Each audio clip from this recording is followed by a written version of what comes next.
What's up, everybody? It's your boy Trax from Chicago Sports Podcast, and we're bringing to you a famous special edition for Monster of the Madhouse. We got Dano in the building, and my main man Coop's in the house, and we are going to have an amazing show tonight. We've got a very special guest coming on. Yep, he hit the most yards of a Chicago Bear, Erik Kramer, so we're going to have him on a little bit. We're going to pick his brain, but really quick, guys, let's get into it. Dano, how you doing tonight, brother?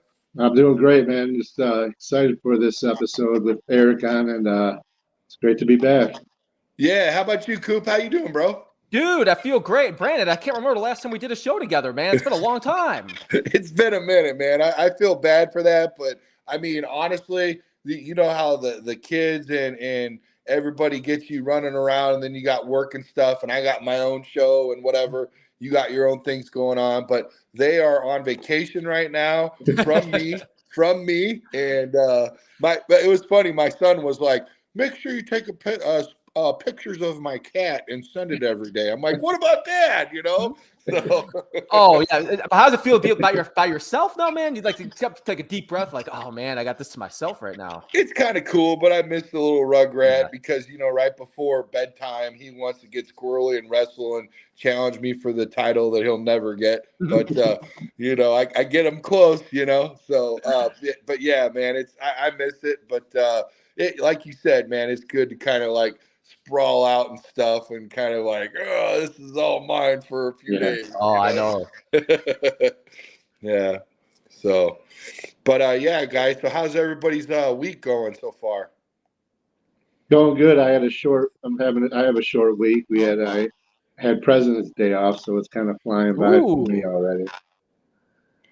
Oh, okay. Yeah, that's cool, man. That's awesome. It's always good to have a short week, and yeah, that's fun, man. It makes you get something to look forward to. And I don't know. Well, I mean, you get the same weather that I do, Dana. What am I talking about? Today was freaking beautiful, right? What's that? Railroad? The weather. The weather was beautiful. The weather. No, I'm sorry. I have a little problem here. Oh, yeah. The weather's been beautiful out, man. I mean, I was outside with just a T-shirt today working outside after about noon. So Coop gets that year round where he lives, man. Everywhere he lives is always nicer than where we're 68 degrees down here today, man.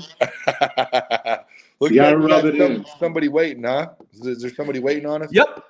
Okay. Bring them on in. Okay.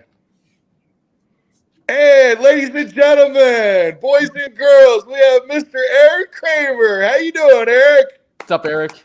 Tip top. How are you? Doing great, man. Thanks for joining the show, brother. Thank you for answering the bell. Yeah, of course, always. Erik, really quickly, what was it like when you heard the news of Mongo and the other two fellas, Hester and Pep, getting into the Hall of Fame? First of all, Steve McMichael, I mean, it's long overdue. How do you not have a guy probably on the best defense in history? Yes.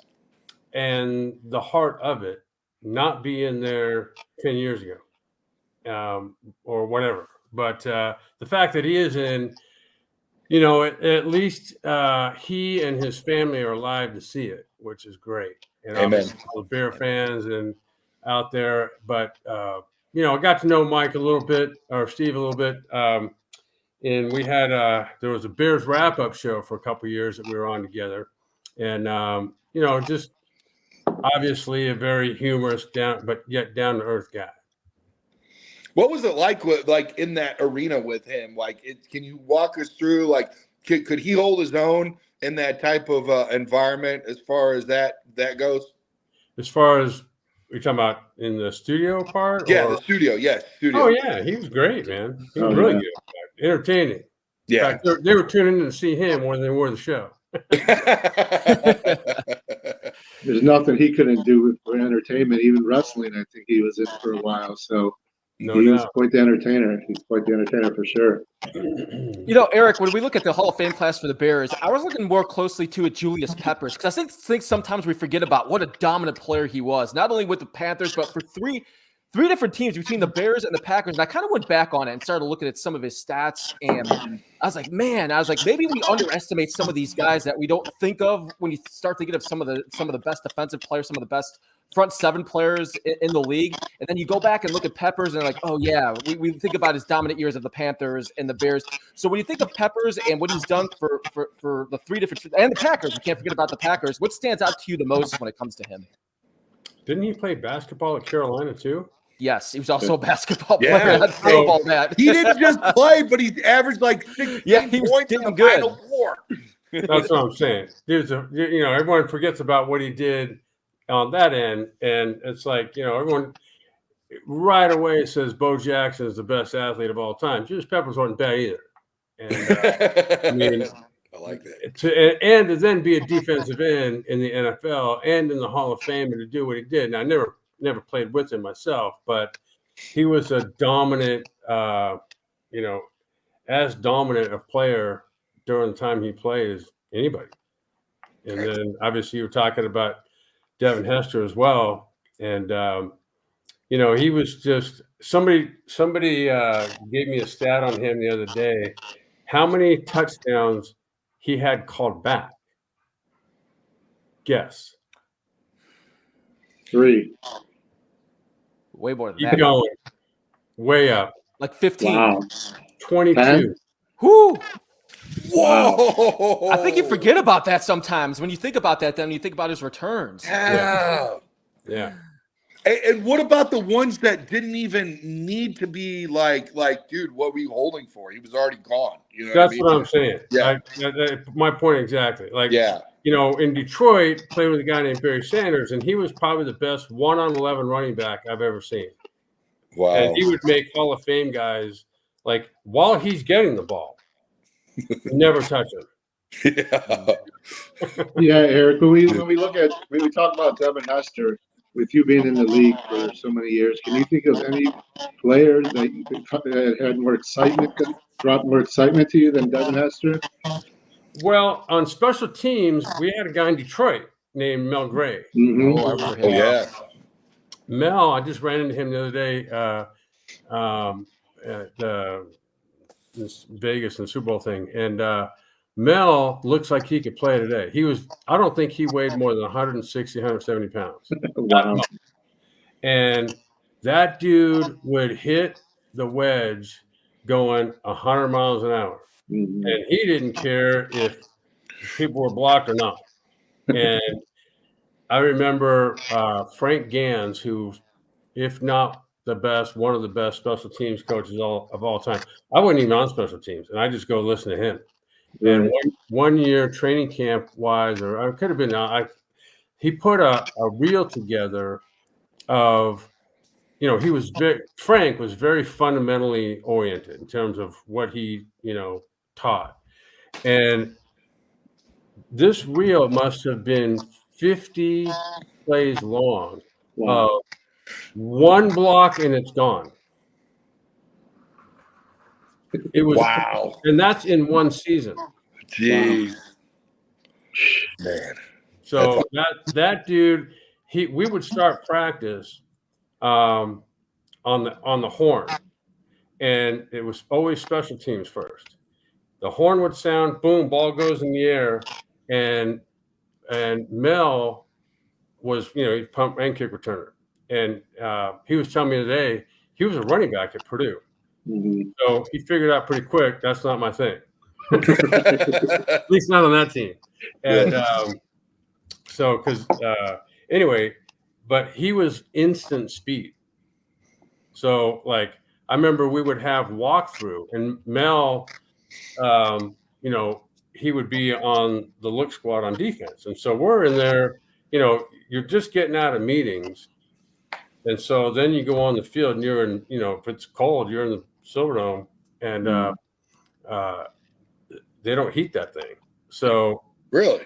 No. So and we're going through walkthrough, and Barry would take the ball and walk up to the line of scrimmage, and then as soon as he would see Mel, they would just take off. A 100-yard sprint. Wow. Who does that? Good luck catching up to them. We're like, everyone else is like this, you're out of meetings.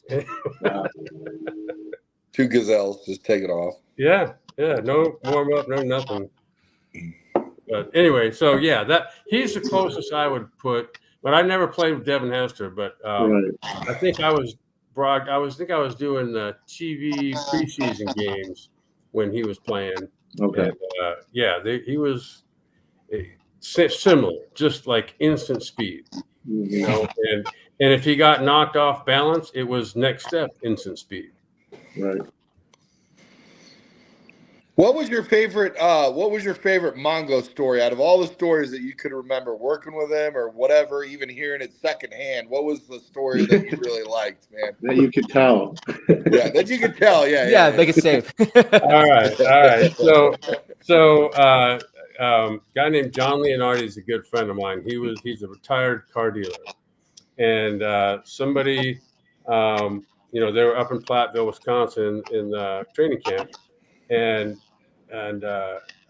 so him and Hampton are hanging out, and he says, "Hey," Hampton calls down and says, "Could you get us like a car for the training camp or a van or whatever it was?" He goes, "Yeah, sure, no problem." And so about 2 days later, John gets a call back, and it's Hampton. He goes, "Yeah, I'm really sorry." He goes, "Sorry about what?" He goes, "Well, the the steering wheel is no longer round." He goes, "What?" He goes, "Yeah, McMichael was driving and he got a little excited." So he basically took the steering wheel and just Oh my God. Oh no. Oh! Sean, you gotta I be was in there. Detroit, of course. He was playing in Chicago, and he didn't care how cold it was. It was damn near shirtless, and strutting around before the game, and And that's why we loved him in Chicago. Yeah, he was great. And so my first, it's funny because I tried out as a free agent, got cut in New Orleans, and undrafted free agent. And we actually we went to Platteville for like 3 days. Wow. Practice against him. And that defense for the Saints was legit. Mm-hmm. But I was the guy that they would send down and take one-on-one pass blocking, like I was the guy just sitting back there doing nothing. and I remember McMichael was like, he tried to intimidate everybody. He didn't care who you were. And lo and behold, however many years later, that's what we had training camp. So. Eric, we're talking about the Hall of Fame and Devon Hester going in. What is your opinion? Because I feel like there's been a lot of talk about special team players in general, why they shouldn't be in, which I just think is dumb overall. If you're a player that makes an impact on your team, like Hester did with the Bears, he was one of the top 5 best players that I've seen in my lifetime making an impact like he did. So what is your reaction when you hear some of the comments out there saying, well, he only did special teams, he was just a returner, he shouldn't be in it? When that stuff comes around, because I'm just like, I disagree 100%. Do you like to win? So when you got a difference maker and no one else has him, but you do, and he helps you win, does that get discounted because he's a special team player? Right. When he might have scored the only 2 touchdowns you got that day. Right. Especially with that Jackie, was it who's the Slater from New England? Matthew Slater. Slater. He just retired. Yeah. Mm-hmm. Yeah. And so he made an impact for how many years? 15 years? 15 or 16 years, yeah. Like never played anything but special teams, but impacted everybody by the way he went to practice every day. And what he didn't practice showed up in every game he played. And so that permeates through the locker room. So how do you say that guy or a guy like him doesn't get in the Hall of Fame?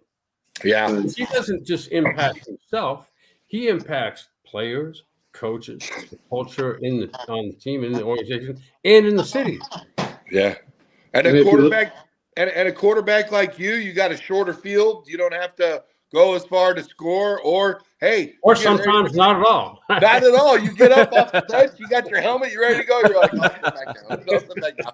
and in Hester's case, I mean, they pretty much changed the rules because of him, right? I mean, Yeah. the kickoff rules. I mean, No wedge rule, right? right there. I There's your remember. case. I remember Frank Gans telling Mel Gray, because you see everybody now like fair catch, Yeah. or like if it goes a yard deep in the end zone, they're walking away from it. Yeah. I remember Frank Gans told Mel, "We don't want to take the ball in 20." He goes, "If you're 9 yards deep in the end zone and have to catch it over your shoulder, we'll take it." And he would. And I don't get that whole thing these days. I mean, I get how you're trying to keep players safe, but okay, there's no rule against returning a ball 1 yard deep in the end zone. Right. Right. Yeah. Yeah, you got a good point there. Yep. I mean, I couldn't imagine the game plan going into any game saying, Devon Hester, we'd like you to fair catch all kicks tonight. What? I remember when that kicker ran his mouth from the Broncos, man. He made him eat his freaking lunch. Oh my gosh. Unbelievable. Well, I don't care what the coach says, I'm kicking to you. Okay. Exactly. Or opening the Super Bowl with a kickoff return for touchdown. Yeah. Oh, I know. Yeah. Yep. I know, right? Even your calling card. I mean, Yep. And Eric, I had a premonition because Ohio State did that in the national championship that same year. And when I saw Hester bring it back and they had the Soldier Boy going, I was like, here we go. This is it. I know we're going to win it this time. And did it at home in Miami. So that's there you go. So what do you guys think of the Bears? Coming up here, we go to the draft, and well, I was just going to ask you. Actually, I was just going to ask you with the quarterbacks in this year's draft. I mean, I hate it every year when they say this is a quarterback's draft or a wide receiver's draft. I feel like that changes. Last year wasn't supposed to be a quarterback draft, and C.J. Stroud ended up being what he was and was a fantastic player. And I thought Richardson looked good. I thought there was a lot of good quarterback play last year. So when you look at it this year's prospects, we all read about the type of characteristics and the traits that they bring. But as a former quarterback like yourself, what is something that you're looking for when you, especially with the combine coming up, what's something that you look for that maybe not necessarily that we can see? Well, what I would look for wouldn't even show up at a combine, and because you need a whole team out there, and you need at least 7-on-7 out there, which is an ability to, in a good offense, you're always going to be trying to put one guy. You're going to put one guy in conflict, meaning he's responsible for 2 zones, and the idea is to run 2 receivers into his area, and then you put him in what's called a pickle. And so you're either going to do one of 2 things. You're either going to freeze him where he's at and throw where you feel like it, or you're going to keep him where he's already going. You just help him keep going there and throw opposite. And that's something you don't see everybody do. No. And that's not something that shows up on how far a guy can throw. And doesn't, like when, what's his name for the Jets, everybody was so impressed with him. Zach Wilson. Throw it. Yeah, I mean, that's not football. You can get guys that beat you to that. So, when Patrick Mahomes or Aaron Rodgers or Joe Montana, whoever, when you look this way and throw that way, now you got something. And you use the receivers that are nearby, knowing that at some point that zone defender is going to be looking at you. And that's when you use the receivers that are somewhat nearby him to help guide him where he's already going. And through your eyes and your body posture, and that's how it works. And so that doesn't show up at a combine, and that shows up on film. How hard is it to not look at your favorite receiver all the time and be like, this is my go-to, my safety, my safety release valve. He's going to catch it and then look off and then go see a guy that potentially has dropped it before, or he just had a bad practice or whatever, or this or that, and still be able to trust that guy and thread it in there and give it to him. Like what's the breakdown with that goes? Because I know that's got to. You know how Belichick's always like, do your job? Yeah. Right. So that's the definition of what you just said. Do your job. Do your job. Yeah. and if the other guy drops it, eventually he's going to get cut. Yeah. And there's no such thing as looking at your favorite guy. That's the best way to get yourself cut. So you make your decisions based on what the bad guys do. Wow. And you don't go into, I got to get this guy the ball, 20. Yeah. So last year I was helping out at a junior college out here, Ventura Junior College, and they had a bunch of, they had injury after injury after injury. And this guy that nobody would have thought did well in games would. He was like the definition of a not good practice player that would show up and go, whoa, in the game. And then one day he was having a really bad practice. And I go, what are you doing? He goes, well, because again, I was coaching, helping with the quarterback. I wasn't even quarterback coach. I was helping the quarterback coach with the quarterbacks. And he goes, yeah, I'm trying to spread the ball around to everybody. Okay, here's what you do. You read the defense. The defense tells you where to go. And if you do that enough times, the ball will get spread around. So you can't consciously go, hey, he's had it 4 times. I'm going to go to him next time. You can't do that. Yeah. You take what the defense gives you. Yeah. You take what the defense gives you, but then you help them give it to you at the same time. Yeah.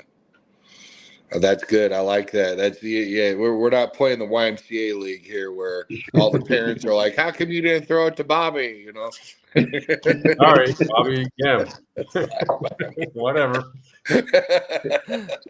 Erik, I had a question. You hear all the support that Justin Fields gets from his teammates, and then you hear some of the talking heads saying, well, if they draft Caleb Williams or whoever else, that's going to turn the locker room. In reality, is that something that is a concern? Will the players just be professionals and they're just going to go ahead and they're going to accept whoever comes in next? Will it really cause it? I would liken it to this. So, do they ask, what if the tight end, whoever that is, doesn't come back next year? Is that going to be okay with you guys? Right. Does anybody? No, nobody cares. Right. They want you and you and you and me to produce. That's what everybody wants. And what are your teammates going to say? No, he sucks. Get him out of here. So no, they're all going to be supportive of him because that's the nature of this, what it is. What you do, Fortunately, players are friends. Players don't make decisions. Your friends don't make decisions because they don't know what's best. They're clouded by they like you. Whereas the organization goes, well, we like you, but this is what you aren't doing, and this is what somebody else could do. And this is where we need to go because we got to think for the organization, not for our best friend. Right. Boom. I like that. That's good. Like any other job. Yep. Yeah, and I'm sure that, I've been cut before, as pretty much everybody else does at some point. And, who cares eventually? So it's not like do people care for a while? Yes, they do. Yeah. But eventually games go on. Players move on. Coaches move on. Eventually you have a team, and that's your team. And you move on from there. So I'm really, looking from the outside, I thought Justin Fields started out, not this past season, the one before, clearly the worst quarterback in the league. He and Trey Lance, clearly. And the two met on the first game of the season, which I was at. Yeah. But it was a good 6, 7, 8 games where Justin Fields was the worst quarterback in the league. And then all of a sudden, kaboom, he takes off. So I took the chum just like everybody else did. thinking, okay, this year is going to be, he's going to launch from where he left. He freaking regressed as though he never played football before. You can't do that every year. Right. You can't end a season going, okay, we left on an uptick like this year. And then, because next year, you can't take 6 games to get back to where you ended last year. Right. You can't do that. So for all the people that think he's coming back, let me tell you something. He's not. Just not. And so what he did was he learned how to play from Tyson Bagent, which is why you learn from him, I don't know, because why aren't you paying attention to everybody else that's playing? Or why aren't you being taught yourself? Or why don't you just watch video and watch how other people do it? So I don't get that. So there's a work ethic there missing to begin with. And but my feeling is, great. He landed on an uptick. Now other teams are interested. Super.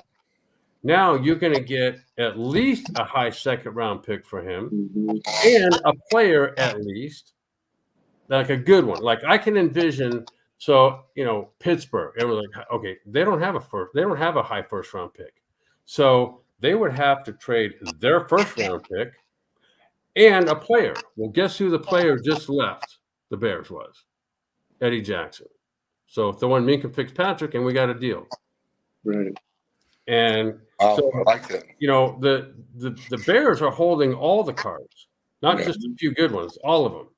And now they need a quarterback, and guess who else does? Other teams.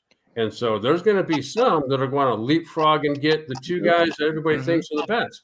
Super. Keep trading back. I'd go all the way back and pick up Bo Nix. And that's the guy you're looking at right now, because we just actually had a Facebook question. What's your opinion on intangibles on all 3 top QBs, and who will fit our team in their chemistry? Well, the biggest intangible to me is, there's a couple. There's, resiliency, perseverance, because it doesn't always look pretty and it doesn't always work right away. And so being able to do that. And then what I just said before, you've got to be able to see what's going to happen before it happens. You can't be the play's halfway over and now you're looking for people. That doesn't work that way. So you've got to play ahead of what's happening and know that, your receivers are being taught good fundamentals too, that you're able to read what they do. And then you yourself can diagnose the defense and efficiently sidestep people and still deliver on time. And so that's what I would look for. And that's the definition of Bo Nix. And so now we're talking. Now, if you think Caleb Williams and Drake May are so good that they don't need an elite left tackle, super. Or the defense doesn't need another elite edge rusher, great.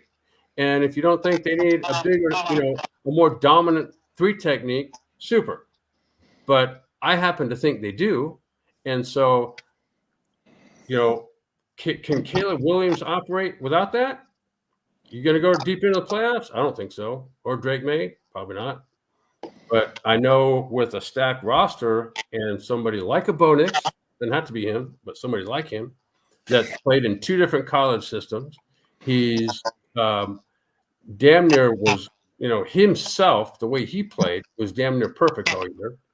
And I mean, I would take him over Michael Penix. I would take him over Jaden Daniels. I'd take him over, I don't know, keep naming them. I mean, I would literally take him over Drake May and Caleb Williams, given that I know what's coming in addition. It's not just him by himself. So there's a ton of draft picks coming and players like what happened last year with DJ Moore.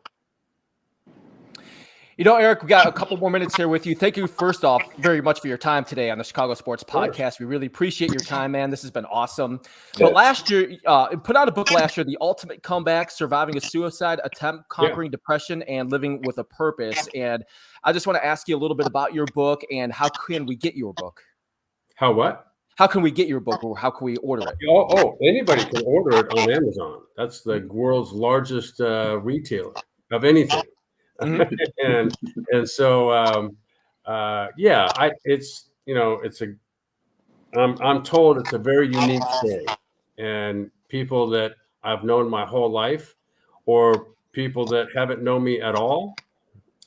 There's some general themes running throughout that obviously you talked about it, surviving a suicide attempt. So I'm the luckiest man to be alive. And so I went through a very dark period of time where, I'd lost a son, Griffin, my oldest son, at the age of 18. And and it wasn't like it was a heroin overdose. And it wasn't like, oh, here's a heroin overdose, and then that's it. So there was years prior to that that he had a difficult life, a very difficult life, and then after he passed away, my mom, who had already had cancer, it returned, and then she passed away about 9 months after Griffin did, and then, as if that wasn't enough, my dad, who I wasn't really close with either of my parents for most of my life. And you think, you've got, my dad just, you think you haven't put him in this box. Well, you don't. And he had some untreated acid reflux, and it then turned into esophageal cancer. And I don't know if you've ever known anybody with that, but there's no getting out of that one. I lost a friend to that. Yeah. Ryan Wetnight passed away from that, and it will eat you alive. And and then at that time, my younger son, Dylan, I had gone through a divorce, and since that was, I think, we were separated in 2010, but after that, I didn't see a whole lot of Dylan. And so it put me in a dark place. And I will say this: if you're in a dark place and you are your own counselor, that's not a good combination. And so I ended up, in not my right mind, plotting to take my life, and actually thought I did it. And what I realize now, after talking to folks that have other people in their lives have committed suicide, what you don't have perspective on is that for you, the person that takes your life, it's over. For those that love and care of you, it's just beginning. And so, but there's also things in there that there's, ways to combat that, and ways to proactively combat that, as a matter of fact, where, we're always being observed, like it or not. And so start to observe in those around you who look to be approachable if you're struggling, or who you could lend a helping hand to if you see them not being right, and make yourself look approachable to others. And and then there's kind of the history of my relationship with both of my parents, because when I was younger, I didn't quite understand what I do now. So nobody would have wanted my dad's upbringing, nobody. And so he didn't know how to be a father, and or a husband for that matter. And my mom, we were my mom saw me kind of as a younger version of my dad, I think. And she was very hard, or at least what I perceived to be a hard corporate. And it wasn't until later in her life, when maybe, I don't know, a year, 2 years before she got sick, where we rekindled our relationship. And again, she had a tough upbringing herself, and so I think in this book there's a lot of that. There's a lot of perspective on kind of, and I've had people that I'd even met before that said, I had a dad that mingled into my life, and this is helping me learn how to, process that and even deal with that and approach him in ways that maybe he hadn't before. And then obviously I wasn't, like I was telling you about, I was an undrafted free agent that got cut and ended up playing in the strike, and the Falcons kept me there afterwards. But then they kept me the next year. So I went up to Canada, played there like 5 games and what they had left in their season, 5 or 6. But then the next year we had an inter squad scrimmage. And he played a game, and the coach at that time made it live on the quarterbacks. I guess he wanted to make sure everyone was tough. And roughly the third play, Stu Laird, he's Canadian, played defensive end. We were friends, so not like he was going to tackle me, but the guy that was playing left tackle was Canadian descent, but played tight end at Oklahoma State.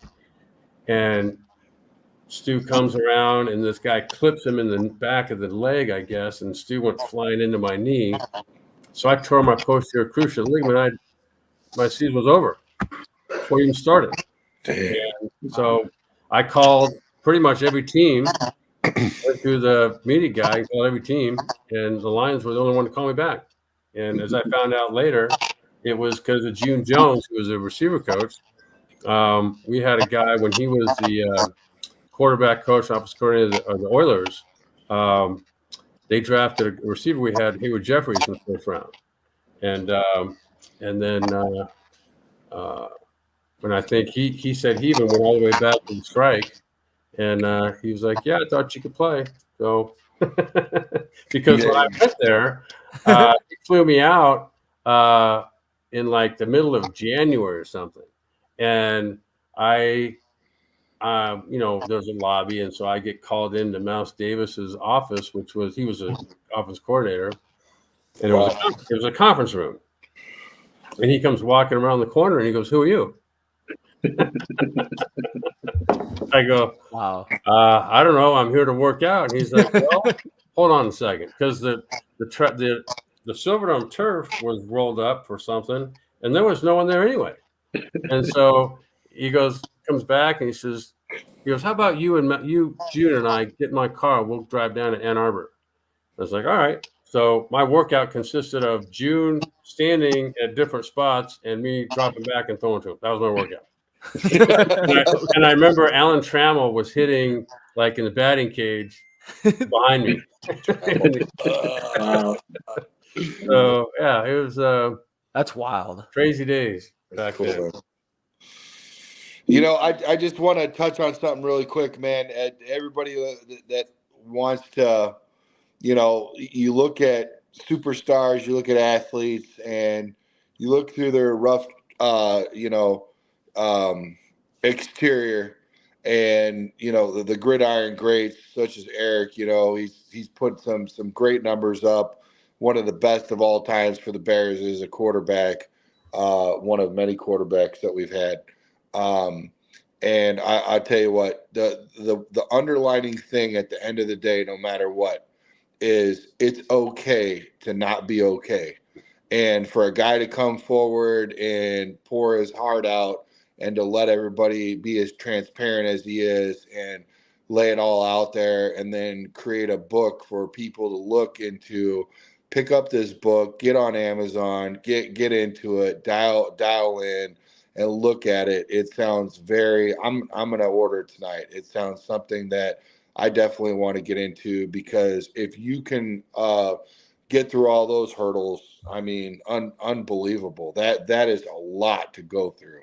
I mean, one after the other. You sound like a heavyweight, boxer that's just going round after round. I'm like, no, not this. Oh God. I'm like, when's it gonna stop? Jesus, It's interesting you said that. It's interesting you brought that up as a boxer, because I remember, have you guys seen that Sylvester Stallone documentary? Mm-hmm. Yeah. So, I have, yeah. Obviously, he didn't have a good relationship with his father, and but he was talking about sometime, he goes, when you hit 40 or in that 40-year mark, prior to that, life is addition. And after that, life is subtraction. And that's what I felt. Like I was over 50. I want to say I was probably 51 or 2 at the time. And, again, depression just zaps your perspective. You don't have the aerial view of your life. And I felt like, all the significant people in my life were now gone. And no one was coming in this direction. They were all going in that direction. Yeah. And so that was the overwhelming sense I had. And it's weird because I'm not depressed anymore and most likely never will be again. But my girlfriend, Anna, we've known each other since high school. Wow. And she saw me through this like you can't believe. And she goes, she would always refer to this as my accident. I was like, Anna, this is no accident. Like I planned this out to the T.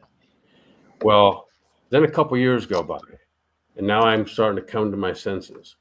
And I go, nobody in their right mind would plan something like that.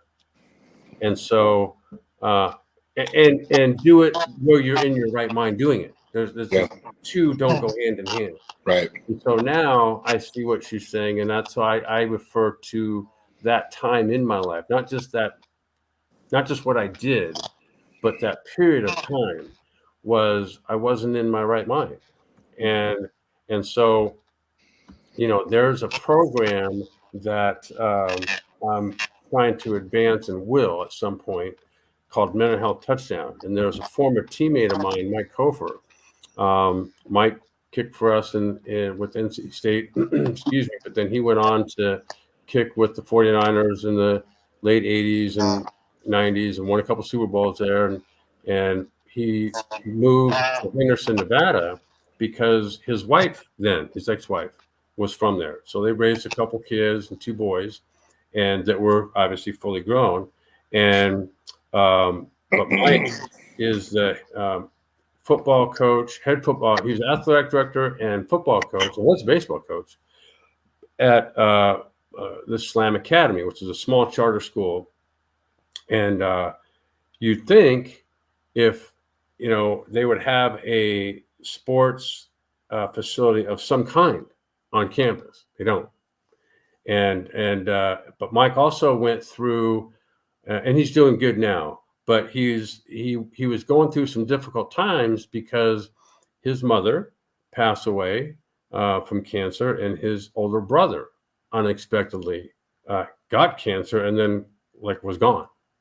And Mike, being where he was, just so I remember I thought to myself, well, I'm going to go out there because it's only about a 4.5 hour drive from where I live. And so I found myself going out there, I don't know, every other weekend or so, and that's when it occurred to me, why are we waiting until someone's in their 50s or 40s or 30s or 20s even? Why not form something with young kids and families? And so there's a mental health touchdown program that's this close to getting packaged up and presented for someone to sponsor it. And, we've got the curriculum all set to go, and there's going to be, 6, once a week workshops for 6 weeks at a time. And the idea being that, if you're a young person, we'll help you identify the characteristics in people that you either have yourself or want to have. And those things can be acted out. And then now you start to form, okay, this is who I normally want to be. It's who I want to be around. And so then you start to go, okay, who else in my sphere? Is it a parent? Is it a coach? Is it a teacher? Is it a friend of mine that, who knows, maybe it's a couple years older, at least maturity-wise. And so now you start to build a little home team. Well, you got to approach them somehow at 9 and 10 years old. How do you do that? Well, Two could be active. And then you figure by the time as you grow older in school, your challenges grow also. And so think of how this little home team gets cultivated over time, so that by the time you're now out of high school, half of your life has been spent doing what I just described. Right. So why wouldn't that be as popular, or as not popular? Why wouldn't that be as required as math or science or English? I mean, why wait until someone's got an issue? Why not be proactive and help them take that tool into life just like they would any other educational skill? So anyway, that's, as you probably are aware, I mean, there's now resources in, whether it be schools or companies or pro sports, it's everywhere. And so what everybody needs is programs. So the NFL, if you watch the Super Bowl, they're starting to make ads using players, right? And as though because they were once kids too, and kind of, this is how I feel. Do you know that? And so you're not seeing people necessarily in uniform, but you're seeing people. And that's, I think, where this all should be and is going. Wow, that's awesome. Yeah, I think it's very important, Erik, and I love that you brought this up today, because I think there's an awareness of that now, of taking care of your mental health. My girlfriend's an advocate for it too, out here in Knoxville, as we just got moved down here. So I'm glad that you brought that up and talked about that, because I think it's very important, kind of what Brandon said too. So the name of the book is The Ultimate Comeback: Surviving a Suicide Attempt, Conquering Depression, and Living with a Purpose, that you can get on Amazon. So Erik, man, we appreciate your time so much tonight. Thank you for spending some time with us today on the Chicago Sports Podcast. We really, really appreciate it, man. My pleasure. And by the way, I don't know if you noticed. Let me sit up here. I got my Chargers. I'm a Chargers season ticket. We just got a new coach. I don't know if you heard, but a guy that we didn't want anything to do with here. No, exactly. And the Chargers just somehow became relevant again, or maybe for the first time ever. And, at least in my lifetime. So looking forward to kind of how, here's another franchise really that's done nothing but stub their own toe for years and years and years. And they've got a roster that's pretty good. They haven't had anybody to package it up and have them play, together. And so fortunately, that seems to be Jim's background. And I love that you saved that to the end of the show too, where you show the Chargers. And I'm going to go ahead and clip that and send that to Jim, so that way you can become the next future quarterback coach for the Chargers. There you go. Right. I my last year was played down there, and we were roommates. And oh wow! And in training camp, and good guy. And so I'm happy for him. It's funny how. The people like me and others, like in Chicago, anybody that played with him, at least, nobody saw him as a coach. And yet here he is doing what he's doing. And I'm tickled for him. Yeah, that's awesome. Yeah, Thank you so much, man. Thank you, Erik. My pleasure, fellas. It's great to always obviously talk about the Bears. I think the needle's pointing up with them. I think they've made a lot of good choices up to this point. And I think it's, getting Coach Eberflus back, and in addition to several obviously new coaches, whether it be a new defensive coordinator, new offensive coordinator, receiver coach, whatever.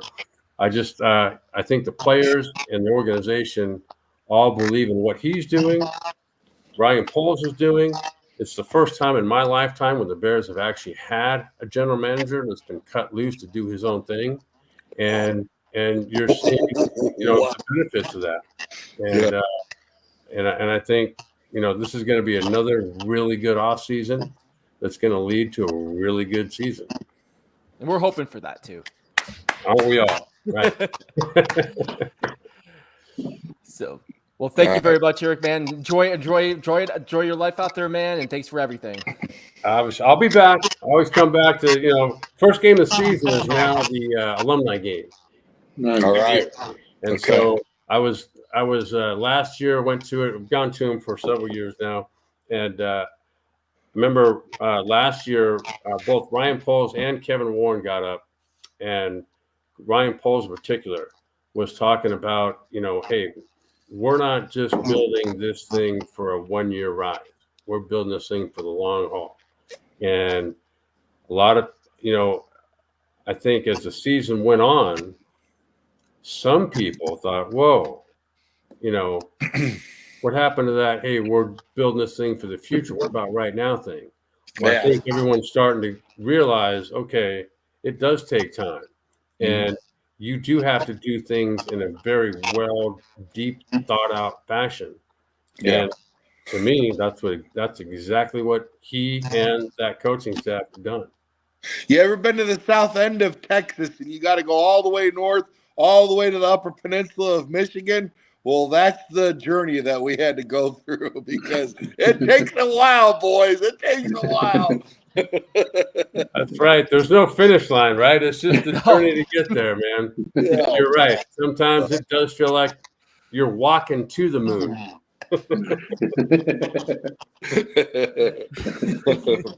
Thanks again, Eric. I appreciate you. Thanks for answering the call. You got it, Thanks, man. Eric. Enjoyed hanging out for a little bit. That was a lot of fun, Be man. well.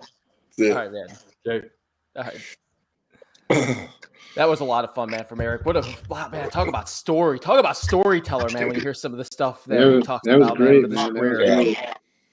Yeah, I opened up the whole nother can when you start talking about that book. I mean, there was a whole lot of there. I mean, that's a whole nother podcast in of itself. I mean, there's a lot there, man, and it gives you a whole lot of appreciation for somebody outside of the X's and O's. You know what I mean? Yeah, what a great guy too. Yeah. You could tell enthusiasm that he has telling his stories too. And then I think what kind of threw me, I got to ask you guys this, but I think what threw me off a little bit was the Justin Fields when he was talking about the quarterbacks and going after another quarterback and who he would take in the draft too. Yeah. Yeah. I was shocked about that. I didn't understand where he was going right away. I knew he was breaking down like the nuances of the quarterback and what he sees versus whatever and all of that. And I let it fly. I was like, hey, you know what? He's a seasoned veteran. He's seen it all. He doesn't have his rose-colored fan glasses on like I do. Right. I'm like, we get one more year. Get him more guys, get him more receivers, get him offensive line. He's like, he's got to go, I'm like, yeah, complete opposite. yeah. I'm like, let him have, what's that Christmas Vacation? The dog, let him at it, Clark, So yeah, he definitely earned his right to say what he has to say, and more people listen to him than me, that's for sure. So yeah, absolutely. It's definitely worth listening to and mentioning, you know what I mean? We're three knuckleheads. Well, not only that, but after hearing him talk so highly about Bo Nix, and listen, Right. I watched a lot of videos. I've watched videos on all the prospects coming out, but now it has me wanting to go watch a little bit more of Bo Nix because of that. Is right. Bo from California at all? Because I know he's from the whole California, Southern California area. I think so. Is Bo Nix from California? I know he played in Oregon, but I was thinking he would probably be, and I'm just I didn't know, but I was like, maybe he would be high on Caleb because Caleb's USC, you know what I'm saying? So No, Right. complete. It looks like he's from Arkansas, maybe. No. Oh, so that's even totally That's way different. way, yeah. Okay. Unless I'm seeing that wrong, but I think that's what it looked like when I just looked it up. So this might be a whole just observation of itself, just an observation. No, no special attachments, no nothing. Which Right. I've seen a lot of guys in our group, a few guys, Michigan fans, whatever, even that they're like, yeah, I like Bo Nix. So I mean, it might be worth, like you said, Coop, a look, a gander, what this guy's got, his intangibles and whatever. The only thing I would say is I think Bo Nix, he might be a little bit older. I mean, Older. I think he might be 24. I mean, already. No, So that might be. People were asking that, so I looked at it. He's actually younger than Fields, even though he's played. Oh, really? Okay. Yeah, he is. It's crazy. So, but yeah, and you know what? To your point, Dano, I do back you on that, but at the same point in time, I'm playing devil's advocate. I'm like, who cares? Maybe if you know what I mean? I'm like, At Look this at point, the quarterbacks are playing to their 40s now if they're any good, you know. what was that guy in was it the Browns or something? They had like a 29-year-old rookie or something. I forgot who that Well, was. with the transfer portal, man, you never know now. Like you can have a quarterback coming out that's like 24 years old. Yeah. Right. Yeah, you never know what to expect for sure. So, hey guys, it was a pleasure working with you guys. It was great to break it down. I know you guys got a little bit more in store as far as like talking some Bears and stuff and some baseball maybe. But man, thank you so much for answering the bell and getting on with me with Erik Kramer. You guys had some great insight, some great questions, and I definitely could not have unpackaged this all by myself because when you get a guy like him on your show, you better be ready, man, because Right. that was special, man. And it You sounds might like only get one shot. it sounds like it sounds like he wants to come back, Dano. It Yeah. sounds like, you know what I mean, Coop? So Dude, like you said, Brandon, man, we could have a whole podcast talking to him about his book. So we would love to have him back on. And I think there's so many different directions we can go with when he comes back, if he's able to come back with us. Yeah. Especially, I would say the best look at that would be like after this whole core QB1 plays out and sees what happens next. You know what I mean? I think that would be a good, like, hey man, remember that what you were talking about? Let's go, come on back. Let's see what's going on. So,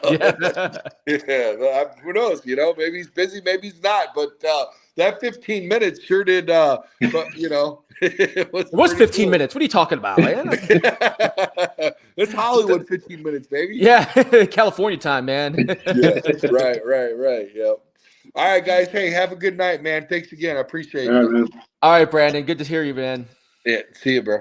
There's Brandon. That's the founder of the Chicago Sports